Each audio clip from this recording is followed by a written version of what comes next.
Good morning ninth class. हम लोग moments में सेकंड चैप्टर पढ़ रहे थे। टोटो जो मंकी था उसके बारे में पढ़ रहे थे हम लोग।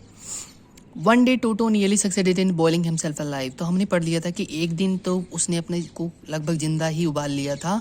तो कैसे वो घटना घटी थी हम पढ़ते हैं आगे। A large kitchen kettle had been left on the fire to boil 40। एक बड़ी सी किचन की जो कैटल थी, केटली थी, उसको आग पर रख दिया गया था पानी चाय के लिए, पानी उबालने के लिए। And Toto finding himself with nothing better to do. और टोटो के पास कोई ज़्यादा अच्छा काम नहीं था करने के लिए, तो decided to remove the lid. उसने क्या किया, जो बर्तन का ढक्कन था उसको हटाने का डिसाइड कर लिया। Finding the water just warm enough for a bath. और जब उसने देखा कि पानी नहाने के लिए पर्याप्त गर्म था, ही गॉट इन, वो उसमें उतर गया। With his head sticking out from the open cattle. खुली केटली के मुंह से उसका सिर बाहर निकल रहा था। This was just fine for a while. थोड़ी देर के लिए तो ये ठीक ठाक रहा। Until the water begin to boil, जब तक कि पानी उबलना शुरू हो नहीं हुआ। Toto then raised himself a little. जब पानी उबलना शुरू हुआ तो उसने खुद को थोड़ा सा ऊपर उठा लिया। But finding it cold outside, लेकिन बाहर ठंड पाकर सेट डाउन अगेन, वापस वो बर्तन में बैठ गया।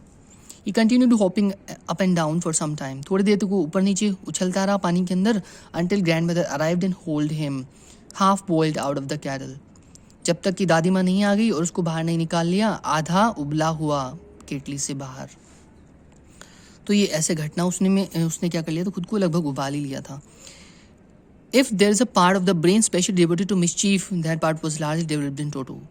यदि मस्तिष्क का कोई ऐसा भाग होता है जो शरारत के लिए ही बना होता है, तो टोटो के अंदर वो विशेष रूप से विकसित था। He was always tearing things two pieces. वो हमेशा चीज़ों को टुकड़ों में फाड़ देता था। Whenever one of my aunts came near him, he made every effort to get hold of her dress and tear a hole in it.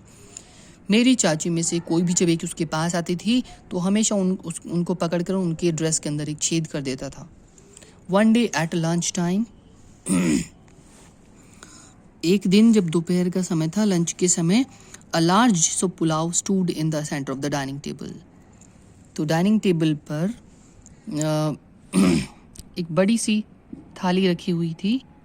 हम थाली नहीं बोलेंगे, बड़ी सी मतलब एक बर्तन रखा हुआ था, थाली थी जिसके अंदर पुलाव रखे हुए थे। नहीं, पुलाव आप सब लोग जानते हैं क्या होते हैं, है ना, चावल की तरह होते हैं। Stood in the centre of the dining table, जो कि डाइनिंग टेबल के बीच में रखी हुई थी। We entered the room to find Toto stuffing himself with rice. जब हम कमरे में घुसे तो हमने देखा कि टोटो जो राइस थे उनसे खुद को स्टफ कर रहा था, यानी पूरा पेट भर रहा था उनको ले लेकर। माई ग्रैंड मदर स्क्रीम्ड, मेरी दादी माँ जोर से चिल्लाई। And Toto through a plate at her, और टोटो ने उसकी तरफ क्या करी, प्लेट को फेंक दिया। One of my aunts rushed towards, मेरी चाचियों में से एक उसकी तरफ भागी। And received a glass of water in the face, और उनके चेहरे पर क्या पड़ा, एक पानी का गिलास आकर पड़ा। एंड ग्रैंडफादर अराइव्ड, जैसे दादाजी आए, Toto picked up the dish of pulao and made his exit through a window.